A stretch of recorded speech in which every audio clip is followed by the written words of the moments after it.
Hola, ¿qué tal, amigas, amigos? Muy buenas noches. Mi nombre es Manuel López Sáenz. Hoy es 1 de julio del año 2021 y esta es la transmisión número 138 ya, 138 del contenido Ciberterritorio Informativo, un espacio por la promoción de una cibercultura, por el consumo y producción inteligente de contenido en la red. En este caso, contenido de carácter informativo puesto a tu disposición para realizar un ejercicio de tesis, antítesis y síntesis sobre los temas más relevantes del acontecer nacional. En esta ocasión estamos, amigas y amigos, de manteles largos. Este 1 de julio conmemoramos 3 años ya de la victoria electoral de la coalición Juntos Haremos Historia, que a la postre llevó a la presidencia de la República al actual mandatario mexicano Andrés Manuel López Obrador, iniciando con ello en un periodo llamado por propios y extraños la cuarta transformación de la vida pública en nuestro querido país México. Así que estamos desde luego muy contentos y vamos a comentar información al respecto. Nos tardamos un poco al inicio de la transmisión por algunos problemas de difusión del en vivo, pero bueno, ya estamos iniciando, amigas y amigos. Y bueno, en la primera parte precisamente de nuestro programa, como de costumbre, tenemos la sección hashtag Semana Noticiosa, en la cual damos a conocer un recorrido por las noticias más importantes que transcurrieron día a día desde la última vez que nos vimos ustedes y yo en la transmisión de Ciberterritorio Informativo. ¿Qué fue lo que ocurrió en nuestro país? ¿Qué información fluyó? ¿Cuáles fueron los acontecimientos más relevantes? Vamos a comentar con ustedes esta información de la mayor importancia, por supuesto. Desde luego tenemos la sección que ya todas ustedes conocen, hashtag 3 de 3, en donde damos a conocer y comentamos con ustedes 3 noticias relevantes del día, acontecimientos significativos para que nadie pierda noticia, para que nadie deje de estar al día sobre lo que está ocurriendo en nuestro país.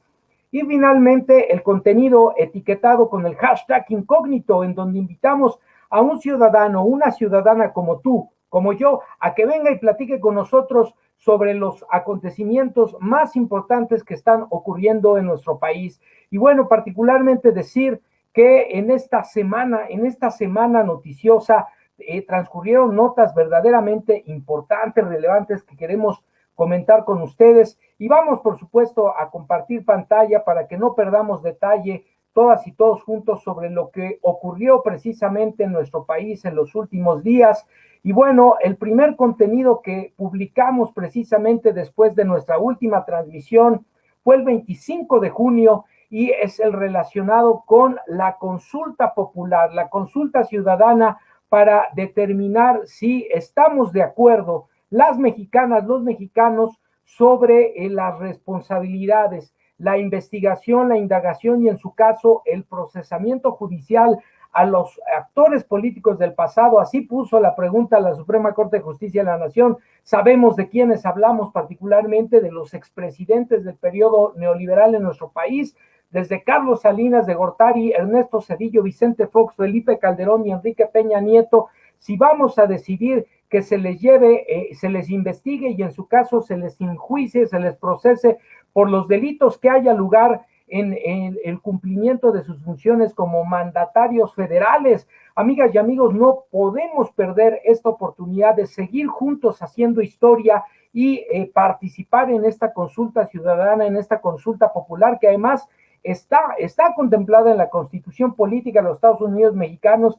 Pero vaya que las autoridades anteriores a esta gestión federal desde el 2018, vaya que hicieron agua, hicieron ojo de hormiga y omitieron este derecho ciudadano que tenemos todas y todos los mexicanos de ser consultados sobre los temas más importantes que acontecen en nuestro país. Y bueno, les presentamos a ustedes en pantalla, por supuesto, decir que si ustedes firmaron para enjuiciar a expresidentes, esto nos interesa. La Ley Federal de Consulta Popular, el resultado de la consulta popular es vinculante para los poderes ejecutivo, legislativo federales, así como para las autoridades competentes, cuando la participación total corresponda al menos al 40% de los ciudadanos inscritos en la lista nominal de electores de la entidad o entidades federativas que correspondan. Es decir, Más de 37 millones de personas deben participar. Por tanto, te invitamos no solo a participar, sino a convencer a 20 personas o más, cada quien a 20 personas o más de participar este 1 de agosto votando sí, sí contra la impunidad. Sé un promotor de la justicia, organízate y participa. Y bueno, aquí tenemos algunos canales para mayor información. La página juicioexpresidentes.mx, en redes sociales, Twitter, @juiciomx, Facebook, @juicioexpresidentes, por la verdad, por la justicia, juicio sí. Y bueno, pues este es el contenido que publicamos el día 25 de junio. El día 26 de junio, amigas y amigos, publicamos también la nota de metapolítica.mx. Calderón se dice preocupado tras acusaciones de Silvano. Y bueno, su gestión, hay que recordar, amigas y amigos, de 2006 a 2012 coincidió con la gobernatura del experredista Leonel Godoy de 2008 a 2012, y en esos 4 años Calderón Hinojosa cargó una estrategia de seguridad en Michoacán que desencadenó cientos de hechos violentos, empezando por el atentado con granadas en Morelia durante la celebración del 15 de septiembre del año 2008, en el que murieron varias personas, varios civiles, y muchos más resultaron heridas asistentes al evento, detonando con ello uno de los periodos de la historia reciente de nuestro país más cruentos, más violentos, más sangrientos y triste y nefastamente justificados por este exmandatario como los daños colaterales del combate al narcotráfico, sin dejar de lado que el entonces secretario de Seguridad Pública de su mandato hoy enfrenta la justicia norteamericana, está en una cárcel en Estados Unidos, precisamente acusado por vínculos contra el narcotráfico. Así que preocupado debería de estar desde hace tiempo, y preocupado debió de estar por el combate, realmente el combate a la inseguridad y al crimen organizado, lo cual en su caso constituyó una mera simulación, como probablemente hoy día también es una simulación esta supuesta preocupación. Y bueno, hay que decirlo, amigas y amigos, ¿quién le cree? ¿Quién le cree además a Silvano Aureoles? El día 26 de junio publicamos este contenido alusivo a la lamentable pérdida, la lamentable partida del caricaturista Antonio Helguera, el monero Helguera, quien intempestivamente sufriera un infarto y lamentablemente falleciera a los 55 años de edad. Descanse en paz, Antonio Helguera, grande entre los grandes. Él decía justo en este video que publicamos: soy simpatizante de la Cuarta Transformación, critico cuando la cagan, cito textual, pero no voy a atacar a lo pendejo, a un gobierno que esperé toda mi vida. Estas eran algunas de las palabras de nuestro querido Antonio Helguera. Descanse en paz.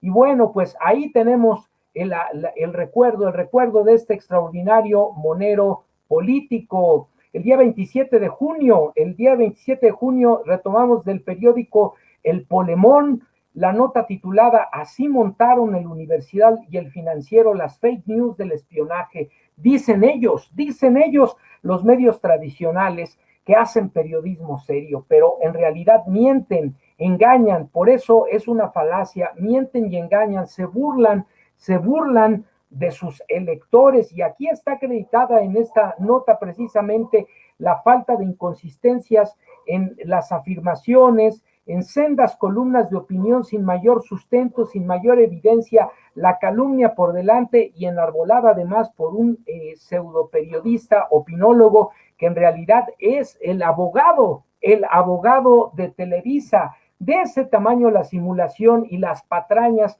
que hoy se escriben en varios medios de circulación nacional, en varios periódicos de circulación nacional. Lamentablemente, esa es la prensa con la que nos toca convivir, amigas y amigos. El 27 de junio, recordamos, sí participa en la consulta popular Juicio Expresidentes el 1 de agosto, por el fraude del 88, por el Fobaproa, por Atenco, por el narcogobierno, por Ayotzinapa y tantos delitos más cometidos por los expresidentes en el ejercicio de sus funciones. El día 28 de junio, amigas y amigos, también recuperábamos esta nota de "Sin embargo, triunfo de Tabe y Margarita Zavala lleva voto duro y malas compañías".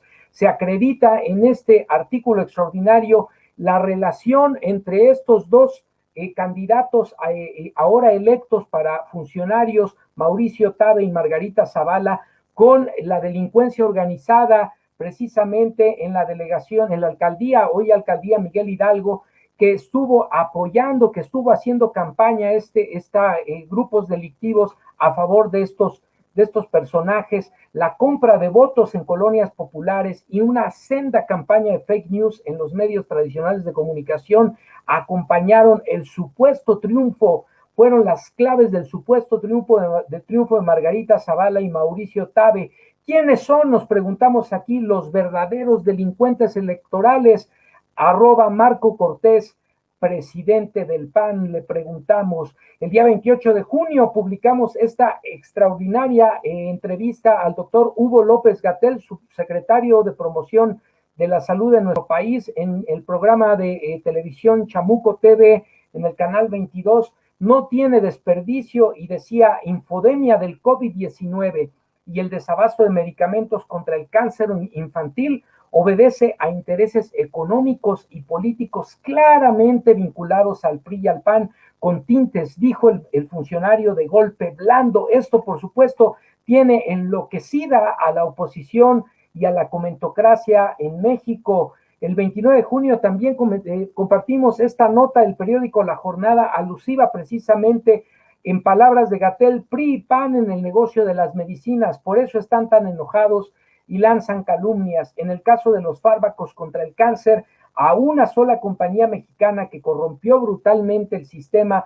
desde el sexenio de Calderón, dijo: le hemos ido descubriendo una tras otra graves fallas en la producción de estos medicamentos. Se le han cerrado plantas, pero operó sus circuitos de corrupción dentro de la COFEPRIS y una exdirectora les abrió la planta. Está en proceso de investigación. Esos son realmente, dijo, los intereses perversos que están defendiendo. Hablamos de 100 millones, un negocio de 100,000 millones de pesos al año, señaló el doctor Hugo López-Gatell. El día de ayer publicamos esta nota del periódico internacional Infoabe. Juan Collado, famoso por ser el abogado de Enrique Peña Nieto y Carlos Salinas de Gortari, entre otros, cobró en Andorra 45.9 millones de dólares, equivalentes a 908.3 millones de pesos mexicanos, de una red de empresas utilizadas por el cártel de Sinaloa para lavar dinero. ¿Quiénes son entonces, amigas y amigos? Nos preguntamos, los verdaderos narcopolíticos. Y también el día de ayer publicamos la nota del portal alternativo Julio Astillero Informa. La UIF, la Unidad de Inteligencia Financiera, encabezada por el doctor Santiago Nieto Castillo, congela cuentas bancarias de 153 narcotraficantes de cárteles que operan en Michoacán. Quizá esa es la verdadera preocupación del gobernador en funciones, Silvano Aureoles, en Michoacán.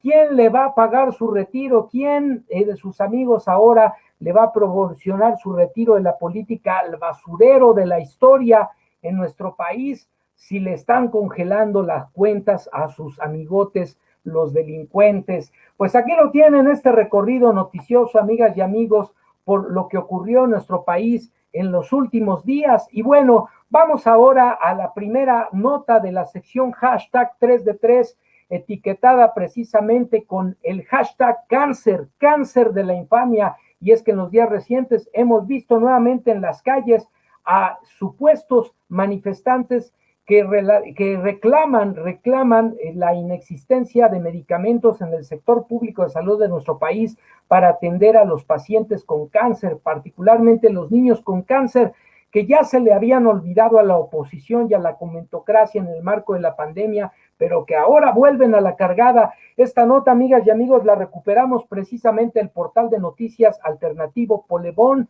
Está publicada el 30 de junio y está firmada por la redacción del medio. La nota se titula Excandidata del PRIAN encabeza protestas de papás de niños con cáncer. La excandidata de la Alianza Va por México, que integraron el PRI, el PAN y el PRD a una diputación del Distrito 29 en la delegación, en la alcaldía ahora de Iztapalapa, Rosanelli de la Vega, es una de las personas que encabeza la serie de protestas que se han desatado en contra del subsecretario de Prevención y Promoción de la Salud, Hugo López-Gatell, por la presunta falta de medicamentos oncológicos. En su cuenta de Facebook subió una serie de imágenes en donde evidencia su participación en el cierre de algunos accesos al Aeropuerto Internacional de la Ciudad de México, y por lo que se aprecia en las imágenes difundidas aparece como vocera.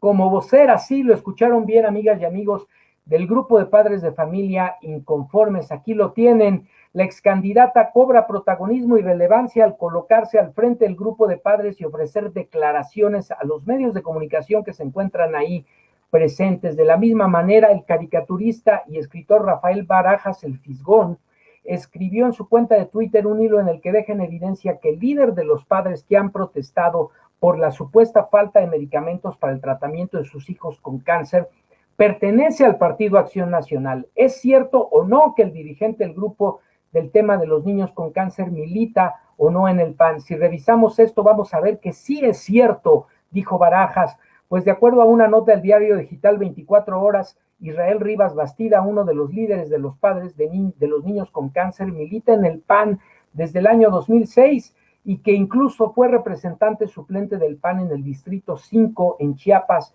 en 2009. Aquí tienen al personaje. Y bueno, al referirse precisamente, aquí está el padrón de registro nacional de militantes y aquí aparece en el estado de Chiapas, precisamente en San Cristóbal, el nombre de Bastidas, Rivas Bastidas Israel, como militante del Partido Acción Nacional. Al referirse a la participación del subsecretario para la Promoción y Prevención de la Salud, Hugo López-Gatell, en el Chamuco TV, el Fisgón aseguró que la oposición usa la problemática de los niños con cáncer para golpear al gobierno. Cabe recordar que López-Gatell cuestionó que la protesta fuera realizada por la misma veintena de participantes, todos en la Ciudad de México, cuando, de ser real, el desabasto de medicamentos debiera ser una queja generalizada con manifestaciones por todo el país. Y bueno, aquí tenemos algunos de los tweets, precisamente Rafael Barajas, particularmente llama nuestra atención cuando dice, ¿por qué si el caso de los niños con cáncer en México es real, ilustran sus tweets con fotos de Venezuela y de Kurdistán? Así la oposición, así la comentocracia en nuestro país, lucrando con el dolor de las familias, de los pacientes con cáncer, lucrando políticamente de manera verdaderamente miserable y engañando a la opinión pública, difundiendo noticias falsas, verdades a medias e imágenes que no corresponden a nuestro país. Sobre el señalamiento del subsecretario en relación a que existe un puñado de empresas que acaparan el jugoso mercado de la distribución de medicamentos en el sector salud, de los cuales sobresalen las empresas farmacéuticas Maipo, Marsam, Nadro, Nalca, Grumesa, como máximos acaparadores. El Fisgón indicó que existen siete grandes intermediarias que concentran una parte importantísima del proceso de compra de medicamentos.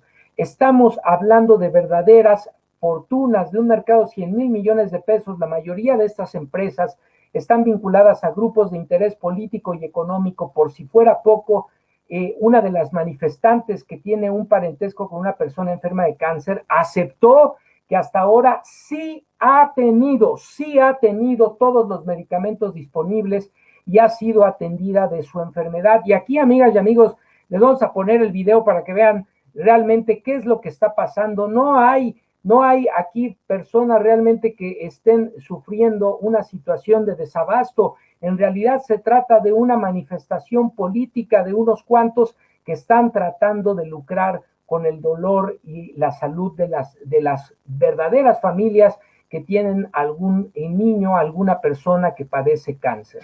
Niños con cáncer que hasta ahorita no les han entregado medicamentos. ¿Por qué motivo, según, no les han entregado medicamentos? ¿O qué les han dicho a ustedes por el cual no les han entregado medicamentos?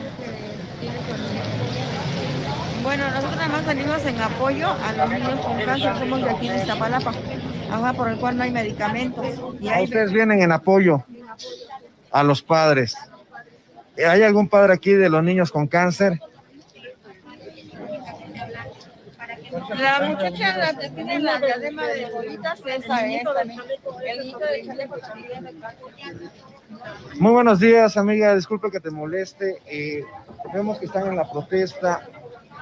¿Qué les han dicho a ustedes? ¿Por qué no les han entregado los medicamentos? Yo estoy apoyando a un chavo, pero no lo encuentro dónde anda. pero él viene de Guerrero. Y bueno, ahorita lo estamos apoyando con la cartulina. ¿De qué estados hay aquí? Pues ahorita que sepa de Guerrero y vienen de varios lados, pero no sabía decir exactamente de dónde. Ok. O sea, entonces ustedes vienen en apoyo a los padres de niños con cáncer. ¿Y alguno de los familiares de niños con cáncer hay acá? Yo creo, bueno, yo así directamente, tú, ¿verdad? Ella es una de las. Yo también vengo en apoyo. Ella también en apoyo. Ok. Pero él afortunadamente no padeció de falta de medicamentos. Él se atiende en el IMSS y ahí en el IMSS pues afortunadamente no hemos sufrido de falta de medicamentos. O sea, pero su familia sí padeció cáncer. Leucemia. Ajá, Y él sí leucemia. tuvo los medicamentos. Él sí ha tenido los medicamentos hasta la fecha. Porque él ya está en vigilancia, pero y ya está en remisión y en vigilancia, pero él no ha padecido de falta de medicamentos en el IMSS, no.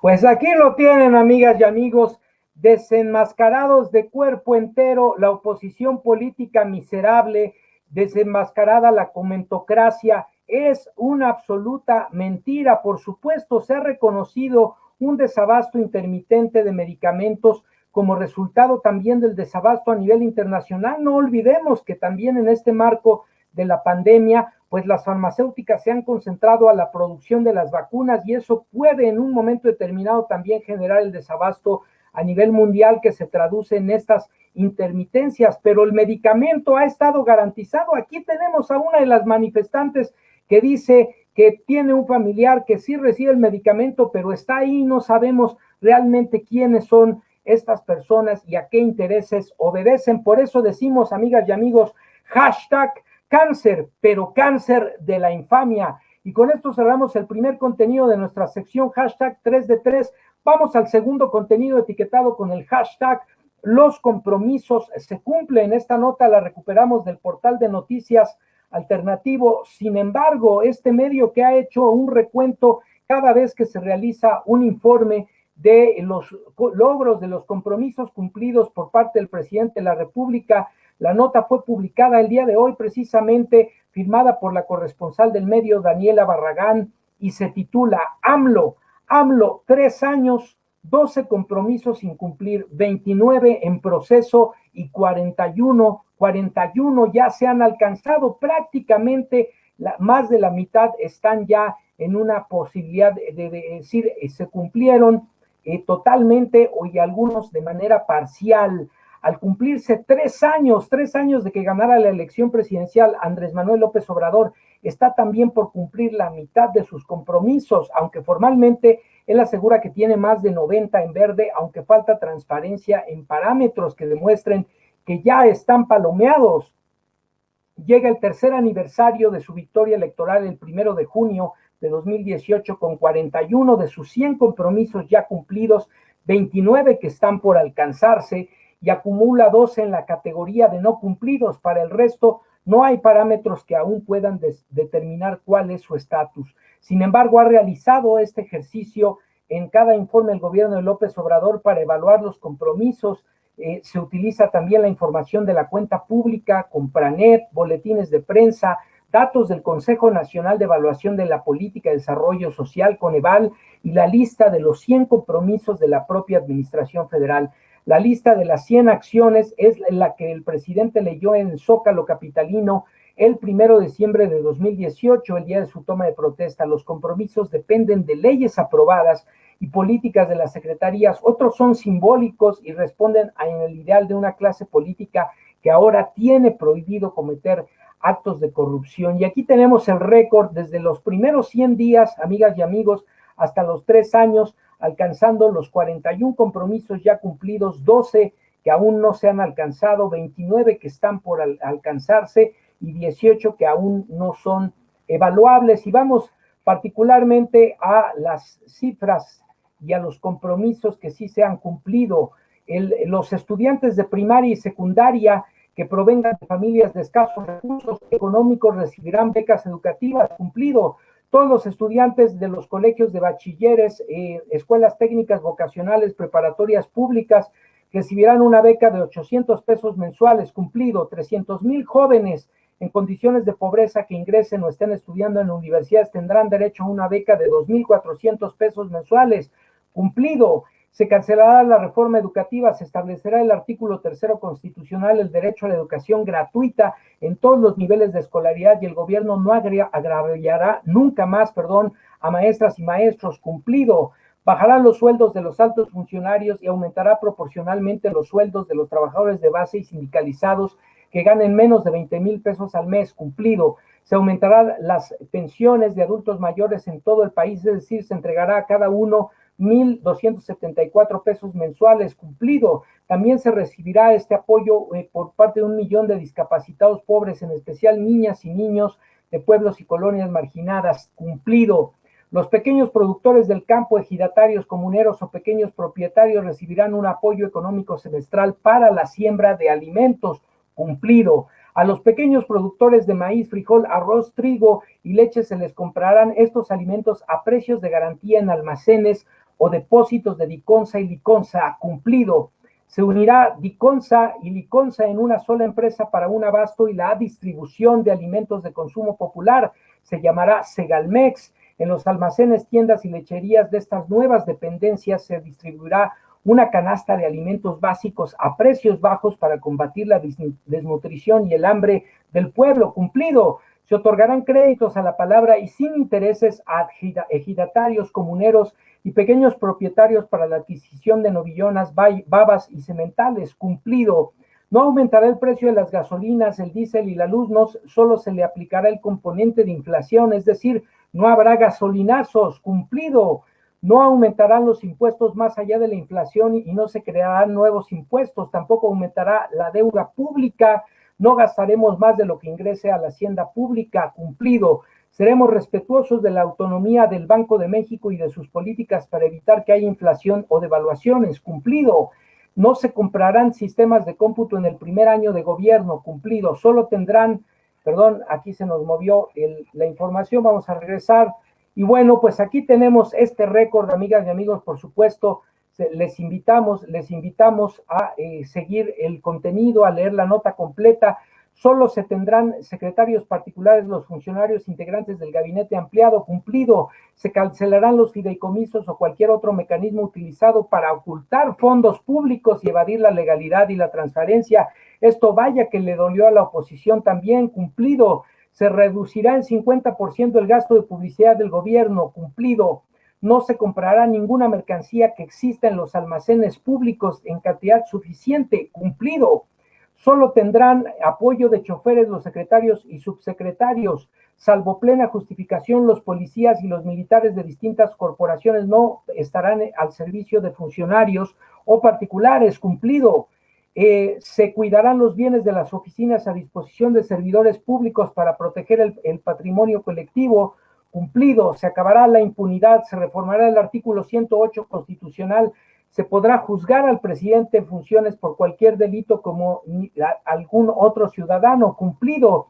Estará prohibido y se convertirá en delito grave y sin derecho a fianza la corrupción, el robo de combustible, la aportación ilegal de armas de fuego, la falsificación de facturas para la evasión fiscal, el fraude electoral, la compra de votos y el uso de presupuesto para favorecer a candidatos y partidos, cumplido. Desde hoy estarán abiertas las puertas de Los Pinos, que ha dejado de ser residencia oficial para ser un centro cultural, cumplido. Ya el Estado Mayor Presidencial pasó a formar parte de la Secretaría de la Defensa, cumplido. Está en venta el avión presidencial y la flotilla de aviones y helicópteros que eran utilizados para el traslado de altos funcionarios, cumplido. Ya no se recibirá pensión por parte de los expresidentes ni tendrán servicios funcionarios públicos, civiles o militares, cumplido. Y bueno, aquí tenemos también, no usaremos métodos de extracción de materias primas que afecten la naturaleza y agoten las vertientes de agua como el fracking, cumplido. Desde el 1 de enero se creará la zona libre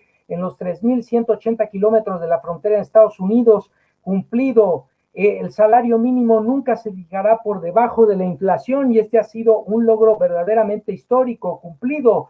Se cumplirá el compromiso de someterse a la revocación de mandato el primer domingo de julio de 2021, aunque la oposición no quiso que este ejercicio se realizara en las pasadas elecciones y se ordenó que se enviara al año 2022, pero se va a realizar esta consulta. No habrá divorcio entre el poder político y el pueblo. Cumplido todos los días desde las 6 de la mañana se encabeza el presidente el Gabinete de Seguridad para garantizar la paz y la tranquilidad de los mexicanos. Cumplido, se creará, si lo aprueba el Congreso, una Guardia Nacional y esto también ya se cumplió.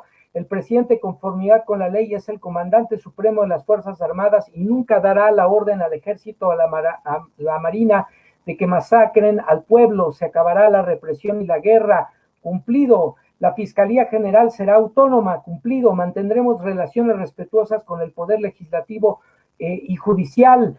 Cumplido. Desde anoche entró en vigor, en aquel entonces se decía el Plan de Protección Civil, el ABC, de los casos de inundaciones, incendios, temblores y otros desastres. También cumplido. La política exterior se sustentará en la cautela diplomática y en los principios de autodeterminación de los pueblos, la no intervención y la solución pacífica de las controversias.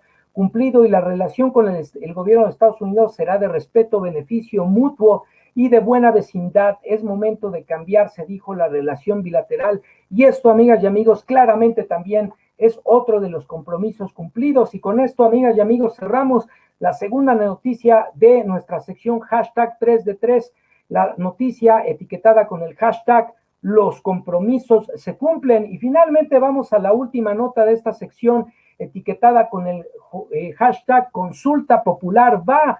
Esta nota la recuperamos del portal de noticias del periódico El Financiero, fue publicada el día 28 de junio y está firmada por la redacción del medio.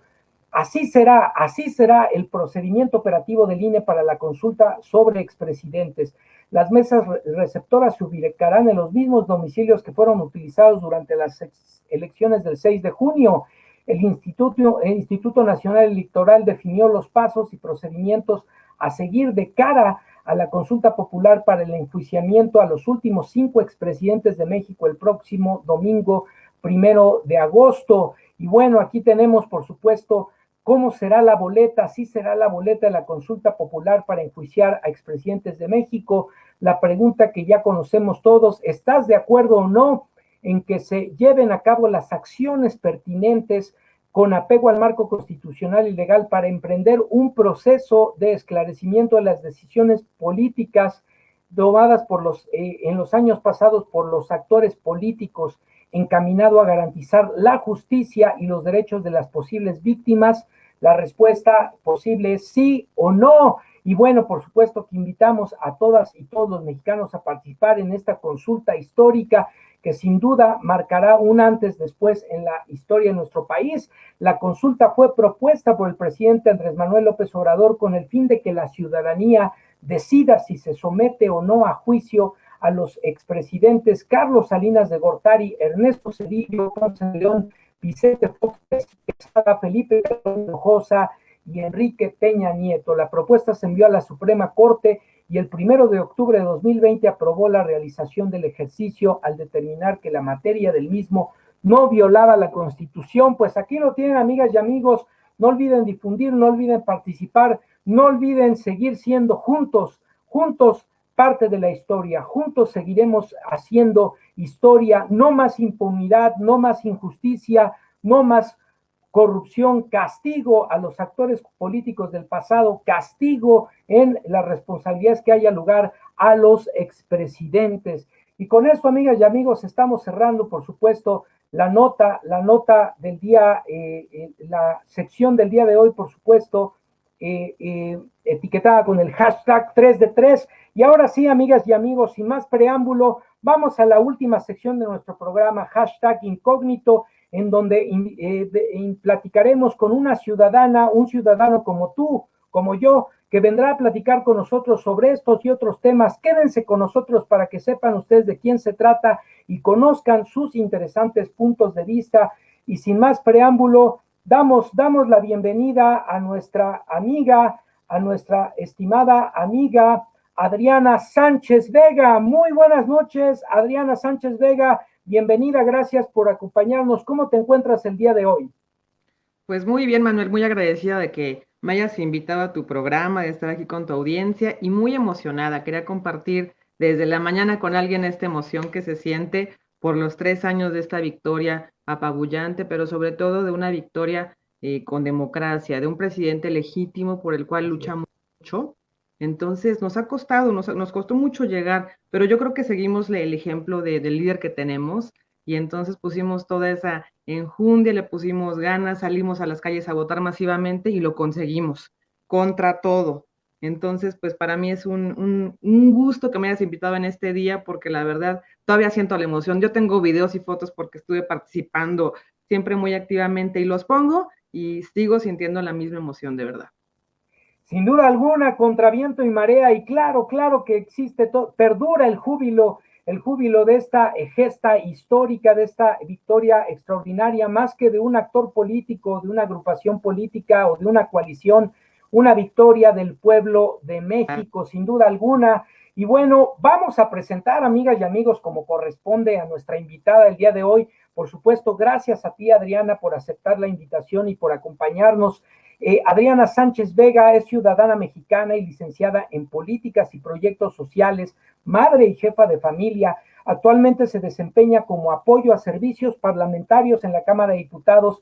Parte de su labor es la gestión ciudadana y también colabora en el programa de noticias En Contacto con el periodista Rubén Luengas. Es miembro activo del grupo Justos, Libres y Dignos. Su objetivo, dice ella, es trabajar para lograr el bienestar colectivo y la igualdad. Afirma sentirse feliz de haber contribuido al cambio y que el pueblo de México haya logrado un gobierno de izquierda y un líder moral como presidente. Pues bueno, aquí lo tienen sin duda alguna, todo un personaje, un actor político, un actor ciudadano en toda la extensión de la expresión, de ambas expresiones, nuestra invitada el día de hoy, Adriana Sánchez Vega. Y bueno, Adriana, sin más preámbulo y ya con esta introducción tan emotiva que nos da sobre los 3 años de la victoria en 2018, el 1 de julio, el pueblo de México, la transición democrática, el cambio de régimen en nuestro país. Inicialmente preguntarte en torno a las noticias que tocamos en la primera parte de la emisión, ¿qué opinas? ¿Qué opinas frente a este júbilo que puede representar la conmemoración de 3 años de la victoria en las urnas del pueblo de México el 1 de julio de 2018? ¿Qué opinas de las fake news, de esta campaña de desinformación que está cundiendo en los medios tradicionales de comunicación en nuestro país, en redes sociales? ¿Y qué refleja esta campaña de fake news respecto del talante de la oposición política en nuestro país? ¿Cuál es tu opinión al respecto? ¿Qué nos puedes comentar? Pues mira, las noticias falsas siempre han sido herramienta de los reaccionarios, ¿no? Y yo creo que se notan más cuando un gobierno es progresista, cuando hay un gobierno de izquierda. Entonces, pues obviamente se nota la desesperación porque están acabando con sus privilegios, sobre todo de los grandes corporativos, de los medios de comunicación, de gente con poder que tenía privilegios en contratos, en sueldos, en muchísimas cosas. Pues cómo van a estar contentos. Entonces, su manera desesperada de hacer quedar mal al presidente, y no tienen otra porque realmente pues no la hay, es inventando noticias falsas. Y lamentablemente pues la gente, yo creo que en esta pandemia que mucha gente estuvimos en casa, encerrados, sobre todo la gente mayor, otra vez ya estábamos saliendo de los medios de comunicación convencionales y nos volvimos a clavar en ellos. Entonces, ¿qué pasa? Pues que obviamente te quedas con la idea de lo que saca Ciro Gómez Leiva en la mañana y Lore de Mola en la tarde y el López Dóriga al rato, y te va esto haciendo, pues obviamente taladrando tus ideas. Y yo lo veo con mucha gente que antes apoyaba a AMLO y de repente dicen, no, pues es que los niños con cáncer, y no, es que, o sea, te empiezan a decir una sarta de tonterías que estos medios y también algunos en redes sociales, pues obviamente siguen con toda esa madeja de mentiras, de fake news, las fomentan, las siguen publicando, y esto pues está de la fregada, pero es su desesperación. Yo pienso que sí tiene que regularse de alguna manera, como alguna vez ya se ha planteado, y sobre todo el golpeteo tan miserable que han agarrado últimamente contra los niños que hasta sacan fotografías que no son de aquí, como el reportaje que acabas de pasar que vi, que es indignante, que según van a apoyar y no saben ni qué están apoyando, no saben la causa que apoyan, no había ni siquiera papás de los niños enfermos de cáncer, pero yo digo que iban a apoyar, pero a la oposición, porque realmente el apoyo que están brindando y que se prestan para esto, pero esto es pues a causa de la desinformación y de las fake news que hay. Sin duda alguna, fíjate que me recordó esta manifestación de desorientados a las casas de campaña en la explanada del Zócalo, ¿no? Igual esas casas de campaña vacías y también esas casas de campaña con gente que no sabía ni por qué estaba ahí, ni cuál era el sentido de la supuesta protesta. Y por otro lado, hablando particularmente de la oposición, no sé si estarás de acuerdo conmigo, más allá de la campaña de fake news, sí me parece preocupante lo que refleja este tipo de estrategias por parte de la oposición política en nuestro país en torno a su talante, en torno a su falta de propuesta, en torno a su falta de proyecto, porque en un país democrático es necesario los contrapesos, las distintas alternativas, visiones, proyectos de país, pero lamentablemente lo que vemos por parte de la oposición es calumnia, descalificación, mentiras, denuesto. ¿Qué significa para un país como el nuestro contar con una oposición con este talante que su mayor bandera son las fake news? ¿Qué opinión tienes al respecto? Pues no, como lo ha dicho ya también el diputado Fernández Noroña, incansablemente no hay oposición. O sea, realmente lo que tenemos son unos miserables, una minoría rapaz y miserable carroñera, que lo que está haciendo pues realmente es golpeteo. Esa no es oposición. Y yo pienso que en alguna ocasión el PRD hizo un papel muy importante de oposición hacia el gobierno, y de ahí deberán rescatar ellos algo de los buenos políticos que había y que se enfrentaban y que sí criticaban, proponían y hacían ver lo que estaba bien, lo que estaba mal, pero obviamente no había un golpeteo tan miserable. Siento que se ha ido degradando esa pues supuesta oposición, que más bien son pues cómo te diré, los indignados de los privilegios que perdieron, ¿no? Eso es la palabra, pero no le veo, y como dices, no hay propuestas. Su única propuesta es estar viendo de qué manera friegan, inventan cosas, compran bots, y pagando, siguen pagando medios. Para mí que siguen pagando medios porque no es posible. Aparte, los medios están muy enojados también. Los medios de comunicación, pues se les fue toda la lana que les entraba por medio del gobierno. Entonces están enojadísimos, y yo pienso que en su afán de querer recuperar algo, de que a ver si le pego y le pego y le pego y de esa manera pues me sueltan algo de lana, están haciendo un papel también miserable, pero no hay propuestas, no hay nada. Entonces, ahora lo que sucedió en la Ciudad de México, que en muchas alcaldías se votó a favor de la oposición, lamentablemente yo vivo en la Cuauhtémoc y lo viví porque pues obviamente Dolores Padierna era una mujer que pues no tenía buena reputación, estaba quemada. Aún así yo dije, pues ni modo, voto por ella porque no voy a votar por la oposición. Pero mucha gente, pues fue como que un voto de castigo que hizo, pero fue ahí, yo pienso que malas candidaturas más que otra cosa, ¿no?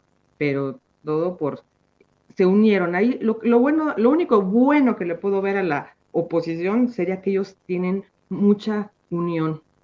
Ellos tienen unión, van unidos en algo y van. Y a la izquierda eso le falta un poco, fíjate. Ahí estaría la perspectiva autocrítica. Yo coincido en esta unidad de ciertos sectores de la oposición, pero es una unidad, me parece, de carácter temporal, ¿no? Contingente, algo así como la unidad del Partido Verde Ecologista de México en este momento, ¿no? Con el que está en el poder, pero que sabemos que su lealtad es precisamente con el poder, no con un proyecto.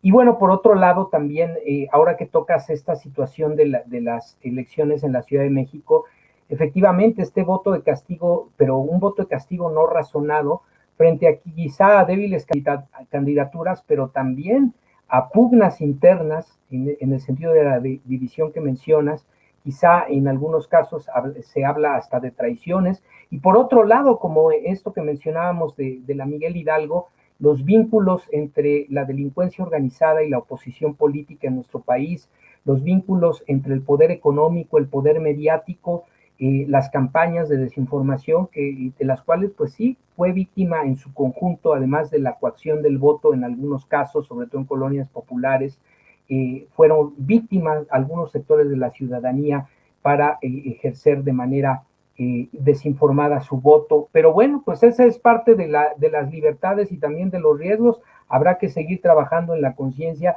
y hacer un ejercicio también de autocrítica en la conciencia social y un ejercicio de autocrítica al interior del movimiento, como tú bien apuntas. Y bueno, por otro lado, a tres años, Adriana, del triunfo electoral de la coalición Juntos Haremos Historia, decíamos, del triunfo del pueblo de México, ¿qué balance haces del gobierno de Andrés Manuel López Obrador?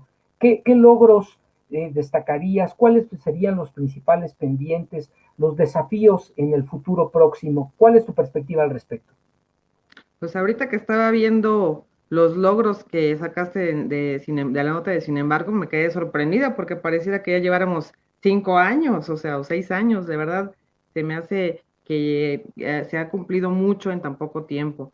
Y yo creo que uno de los logros principales, bueno, pues tenemos las obras, que son obviamente sus obras, no sé, su mayor propuesta, que son la del Tren Maya, la refinería, por supuesto, y el aeropuerto, y que se está volteando mucho a ver a la gente pobre, a los que estaban olvidados, a los más vulnerables, esos que los gobiernos neoliberales no volteaban a ver y que por fin pues hay más presupuesto para los programas sociales, se rescató Pemex, que creo que también es algo buenísimo, y se está actuando de una manera muy eficiente, muy eficaz en la vacunación. La gente decía que no íbamos a tener vacunas, pues ya están las vacunas. La gente decía que no iba a alcanzar la manera de vacunarnos a todos, pues yo ya a mis 47 años ya estoy vacunada, ¿no? Entonces, la verdad estoy sorprendida, ha tenido muchos logros, pero yo pienso que lo principal es el voltear a ver a la gente vulnerable y el combate a la corrupción. El combate a la corrupción, que ha sido la bandera de AMLO, porque de ahí parten muchas cosas. De ahí, habiendo corrupción, pues hay desigualdad, hay violencia, hay inseguridad.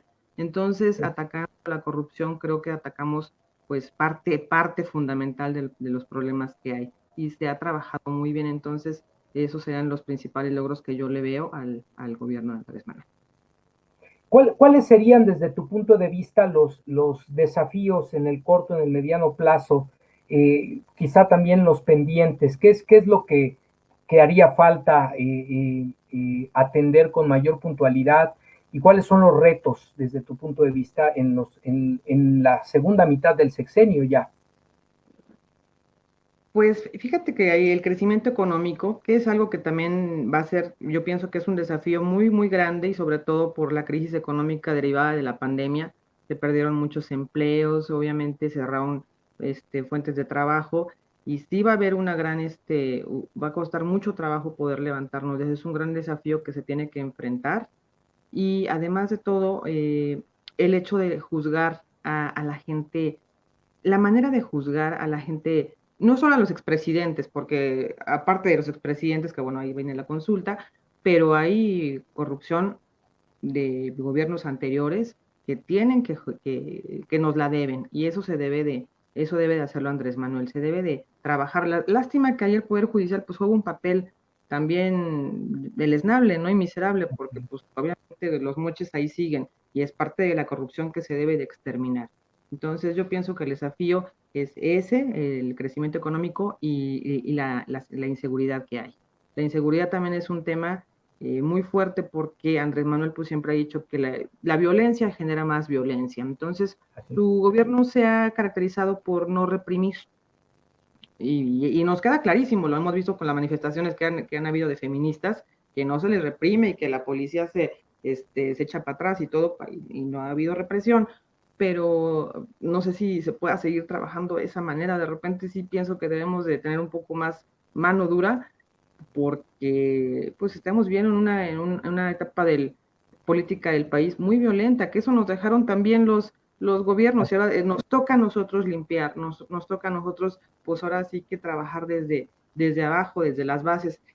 Yo pienso que tiene razón Andrés Manuel, que obviamente si hay bienestar, si hay mejores salarios, pues eso va a cambiar, pero eso va a llevar tiempo. Y nosotros ya la inseguridad es algo que urge, porque ya los feminicidios, los asaltos y todo esto, pues yo creo que no puede esperar más, de verdad ya estamos en un país muy violento. Sin duda, creo que tocas tres elementos de la mayor relevancia. La cuestión de la economía, que si bien es cierto, en esta pandemia pues hubo una caída estrepitosa, pero ya también los propios analistas han testificado, el propio INEGI ha testificado la clara recuperación económica prácticamente ya a niveles de como nos encontrábamos antes de la pandemia, y bueno, de ahí viene una ruta que habría que seguir de crecimiento, de impulso, en donde creo que las obras de infraestructura, entre otros elementos, van a ser fundamentales, además de la política de no endeudamiento y la férrea recaudación fiscal. El otro aspecto que tocas, que tiene que ver con la cuestión de la relación y el saneamiento del Poder Judicial, que cómo se ha resistido la oposición, y vaya que es importante el Poder Judicial, así como el Poder Legislativo, en este segundo tramo del sexenio, sobre todo porque ahora sí tienen que venir, con lo planteó el propio presidente, las reformas constitucionales de fondo para seguir avanzando en los cambios, en las transformaciones. Y por otro lado, el tema de la violencia, que sí, coincido contigo, es un tema pendiente, ¿no? Una asignatura pendiente, y que bueno, tiene que ver también con una descomposición social de largo tiempo, y que se apareja a las cuestiones de crecimiento, desarrollo económico, de bienestar, pero que sí en el corto plazo habría que apretar las tuercas para seguir dando los resultados, ¿no? Este anuncio no de grandes arrestos y grandes operativos, pero sí de congelamiento de cuentas, de confiscación de bienes, de rifa incluso de los bienes confiscados al crimen organizado en próximas fechas. Bueno, es parte de una estrategia diferente que evidentemente pues tiene que seguir rindiendo frutos, y que esperemos que así sea en la segunda mitad del sexenio. Y bueno, por otro lado, Adriana, desde tu punto de vista como ciudadana, como mujer, como actor dentro, incluso en tu labor dentro de la Cámara de Diputados en el Congreso mexicano, ¿qué representa desde tu punto de vista en la historia de nuestro país la consulta popular del próximo 1 de agosto? ¿Y cuáles son, cómo están viendo ustedes, cuáles son los escenarios y los posibles alcances que se vislumbran para este ejercicio? Por un lado, pues está la necesaria participación de alrededor de 37 millones de ciudadanos. Por otro lado, pues la consecución de los resultados de la encuesta y de la consulta, y bueno, también las otras rutas a seguir en caso de que no se alcanzara la participación necesaria. ¿Qué escenarios, qué alcances se vislumbran para este ejercicio una vez que ocurra? Mira, la consulta representa un ejercicio inédito de participación democrática ciudadana, entonces sí tenemos que impulsarla. El presidente diario ha hecho su trabajo, aunque ha dicho que él no va a votar, pero pues realmente pues está insistiendo diario en las mañaneras y en sus conferencias y todo, pues de que se agarra. Yo creo que sí quiere que se haga la consulta, pero pues por una cuestión institucional más que nada, no dijo que no va a votar, ¿no? Pero nos toca a nosotros, pues sí, hacer nuestra parte de participar. Es impresionante la cantidad de votos que se están pidiendo, 37 millones, entonces, ¿cómo lo vamos a lograr cuando van a poner tan pocas mesas el INE? Entonces, tenemos muchas cosas en contra, pero lo podemos lograr, así como si logramos ganar la presidencia con un gobierno de izquierda contra todos los organismos y instituciones y contra los medios y contra todo, yo creo que podemos volver a hacerlo. Entonces nos queda un mes, entonces hay que participar fuerte. Y yo creo que en el caso de que, pues aparte imagínate qué sentirán los presidentes de que todo el mundo esté pidiendo cabezas, ¿no? O sea, es un ejercicio sin precedente y que nunca se había hecho, ¿no? Pero además de todo, en el caso de que no se lograra, que nos quedáramos con pocos votos y eso, pues sería de cualquier manera una causa muy fuerte, ¿no? Una causa de que estamos pidiendo justicia ante todas esas arbitrariedades y corrupciones, ante todo el daño que le hicieron al pueblo de México. Entonces creo que sí va a marcar un precedente, y que de alguna manera, aunque sea a lo mejor que no se juzgue a todos, con que fueran unos 2, con eso me conformo, de verdad, porque sí debemos de seguir impulsándola, sí debemos de hacer y ese ejercicio yo pienso que se debe hacer no solamente con los expresidentes, con varios otros actores políticos que también se podría hacer. La consulta ha sido algo se hizo una vez la del aeropuerto, que la gente participó muy bien para lo del aeropuerto de Santa Lucía, y se llegó pues se logró. Entonces se puede lograr, y de alguna manera pues tenemos que impulsarla entre todos los mexicanos, porque creo que es algo que estamos pidiendo justamente, pero es algo que para mí no tiene, lo van a querer tirar de alguna manera. El INE ya vimos cómo se está portando, la quieren descalificar. No he visto, lo que sí, fíjate que no he visto que los youtubers, que mucha gente que tiene un poder de influencia muy fuerte, le estén dando la difusión que requiere. Entonces sí me preocupa un poquito esa parte, porque hay voces que nos podrían apoyar muchísimo. En este caso, youtubers que a lo mejor no son muy serios, pero que tienen cientos de miles de seguidores, para eso sí pueden apoyar.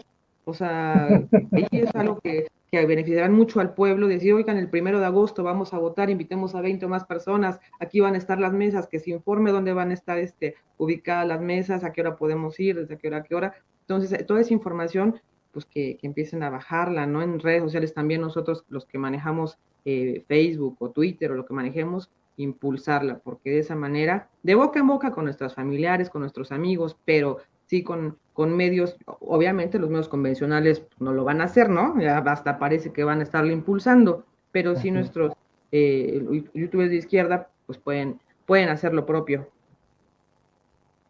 Pues aquí tienen el llamado a la comunidad youtubera a participar en la difusión de esta consulta histórica, y por otro lado también el llamado el trabajo de a pie, la ciudadanía a través de la labor hormiga, y desde luego también en las comunidades a través de los medios digitales. Pues es un ejercicio que desde luego vale la pena participar, está contemplado en la Constitución Política de los Estados Unidos Mexicanos, decíamos. Es parte de un esquema en el que se ha insistido también que como sociedad tenemos que transitar, acostumbrados a ejercer no solo el esquema de democracia representativa, sino también el esquema de democracia participativa. Este es uno de los mecanismos precisamente para ejercerla. Y por otro lado, hacer ver que el pueblo de México tiene memoria histórica y que está harto y cansado verdaderamente de aquellos servidores públicos que fueron todo menos precisamente servidores públicos, representantes populares, y que al servicio del poder o sirviéndose el poder amasaron grandes fortunas, traicionaron a la patria y sirvieron a intereses políticos, económicos, financieros, nacionales e internacionales de carácter verdaderamente inconfesable, e incluso relacionados con el crimen organizado. Pues aquí lo tienen, amigas y amigos, la opinión de nuestra amiga Adriana, nuestra invitada sorpresa del día de hoy, Adriana Sánchez Vega, a quien le agradecemos muchísimo su presencia, su participación. Es la primera vez que nos acompaña, pero esperemos que no sea la última, que nos vuelvas a acompañar por acá, Adriana.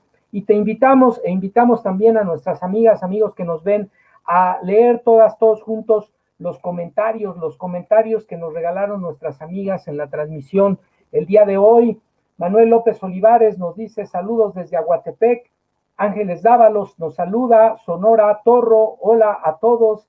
Adriana San, a promover, nos decías, Adriana, en el chat, a promover la consulta, ya nos queda un mes. Patricia San nos dice buenas noches desde Cuernavaca, Morelos. Adriana San, también nos comentabas, necesitamos 37 millones de votos y convencer a 20 personas o más para enjuiciar a los expresidentes. Sonora Torro nos dice dialogar e informar, esa es la chamba. Patricia Sáenz nos dice, tenemos que invitar a parientes, amigos, vecinos, 1 de agosto del 2021 a firmar para que se enjuicie a los expresidentes desde Salinas hasta Peña. Alejandro Sabe nos dice, todos a votar por el sí y a meter a prisión a la FGR y a Gers Manero también lo quieren llevar, y al Poder Judicial después, ellos son los que investigan y sentencian, dice por acá. Ángeles Dávalos nos dice, qué vergüenza, y no les preguntaron cuánto les pagaron, por acá nos señala. Alejandro Sabe nos dice, son problemas, encuentran a los supuestos papás. Sí, por ahí anda uno. Claro, la pregunta era, y no les preguntaron cuánto les pagaron a los manifestantes de los supuestos padres de niños con cáncer. Y entonces, si ya atendieron a su familiar, se pregunta qué hace ahí. Sonora Torro dice, otra pregunta era, ¿quién los convocó? Por supuesto, ¿quiénes los llevaron ahí? Sonora Torro, pobre seguro ya lo corrieron de flamante carrera de apoyadora. Tania Zavala, saludos combativos. Ned López nos saluda. Tania Zavala, eso de la reforma educativa, tengo mis críticas, dice también, pero lo demás hasta ahora lo veo cumplido en relación a los compromisos cumplidos del presidente de la República. Alan Rodríguez, buena, eso de la reforma educativa, tengo mis Alan Rodríguez, buena también, pero lo demás hasta ahora lo veo Noroña, en relación a los compromisos cumplidos del presidente de la República. O si nos ayudas un momentito con tu micrófono, Adriana, porque creo que está repitiéndose el sonido. Gracias. Alan Rodríguez nos dice, bueno, todos Tim Noroña presente, participa en este 1 de agosto en la consulta, sí al juicio a expresidentes. Y bueno, por acá también nos dice Ángeles Dávalos, ahora quienes estamos a favor de la 4T tendremos más apoyo, pues ahora sí serán ventilados y exhibidos los sinvergüenzas que hacen terrorismo con las notas falsas. Tania Zavala nos dice, faltaría enjuiciar a Echeverría. Sonora Torro, no se puede igualar esta falsa oposición con los movimientos de Trump. ¿No podríamos aprender algo de eso? Se pregunta. Ana Mendoza, toda la razón, Adri. Malas candidaturas y ahí está el resultado en la Ciudad de México. Por acá también nos comentan. Sonora Torro, yo creo que son muy visibles porque ocupan televisión y radio abierta y prensa, pero no son muchos. Eso debemos tenerlo claro, no son muchos, se refiere a la oposición. Ángeles Dávalos nos dice, lo que pasa es que la izquierda actual, nuestra izquierda está llena de infiltrados. Seamos honestos, hay personas sumamente ambiciosas y vulgares que lo único que buscan es alcanzar los intereses propios. Sabemos de quiénes hablamos. Yo difiero, la derecha no es ni unida ni leal, nos comenta, por lo tanto su estrategia dejará de funcionar en cuanto afloren las ambiciones e intereses individuales. Ana Mendoza nos dice, lo malo es que en la derecha y en la izquierda hay quienes anteponen sus intereses, eso por ahí también. Sonora Torro nos dice, es que los delitos, los crímenes son eso y deben de ser tratados como tal. Finalmente, Patricia Sáenz nos comenta, felicidades a todos los que creemos en este gran hombre incorruptible, humano y gran líder que ha sabido dirigir el curso del país a buen puerto a solo 3 años de gobierno y con grandes proyectos de desarrollo del país en proceso que pronto culminará a pesar de la pandemia del COVID-19, del desastre del país que dejaron los prianistas y sin adquirir deuda. Por acá también nos comentan y bueno, pues muchas gracias a todas y todos ustedes por acompañarnos, muchas gracias a nuestra amiga que nos acompañó el día de hoy, nuestra invitada sorpresa, Adriana Sánchez Vega. Muy buenas noches, Adriana, gracias por acompañarnos. ¿Con qué te despides el día de hoy?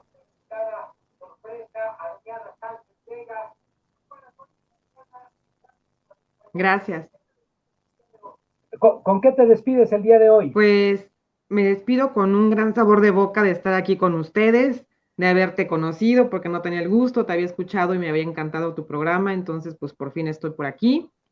Y bueno, pues aquí estamos, espero que no sea la primera ni la última vez que estar con ustedes compartiendo y que muchos más se animen a venir, porque realmente yo creo que es una gran oportunidad de decir lo que sentimos, de expresarnos libremente y bueno, pues de compartir con la gente que piensa similar y los que no también, porque la crítica constructiva se vale, ¿no? Eso es parte de la democracia. Sin duda alguna, pues muchísimas gracias a ti, por supuesto, es la primera, pero seguramente no será la última vez que nos acompañes. Muchas gracias, Adriana. Y bueno, muchas gracias a todas y todos ustedes, amigas, amigos. Ha sido un placer nuevamente estar con ustedes. Recuerden que este espacio es un programa, un contenido por la promoción de una cibercultura, por el consumo y producción inteligente de contenido en la red, en este caso contenido de carácter informativo, puesto a tu disposición para realizar un ejercicio de tesis, antítesis, sobre los temas más, y síntesis, sobre los temas más relevantes del acontecer nacional, y bueno, para que al final, cada quien contraste, tome juicio crítico y desarrolle su propio punto de vista. Amigas, amigos, les invitamos a acompañarnos el día de mañana a las 10 de la noche en Ciberterritorio Familiar Podcast con la maestra Sara María, el día lunes con el maestro Ángel Ortiz Tobar en Ciberterritorio Educativo en punto de las 9 de la noche, el martes la maestra Michelle Vázquez con Ciberterritorio Literario Infantil a las 8:30 de la noche. Ángeles Dávalos los espera el miércoles pasaditas de las 9 de la noche en Ciberterritorio Socioemocional, y nosotros nos volvemos a ver acá el próximo jueves en punto de las 9 de la noche en una emisión más de Ciberterritorio Informativo. Síganos en nuestra página de Facebook, denle me gusta a los videos, compartan para que poco a poco lleguemos a más y más personas. Ciberterritorio Informativo en Facebook, también en YouTube. Suscríbanse, compartan nuestros videos y ayúdenos a viralizar este contenido para que poco a poco sigamos creciendo en esta comunidad ciberterritorial. Muy buenas noches, que descansen y hasta la próxima.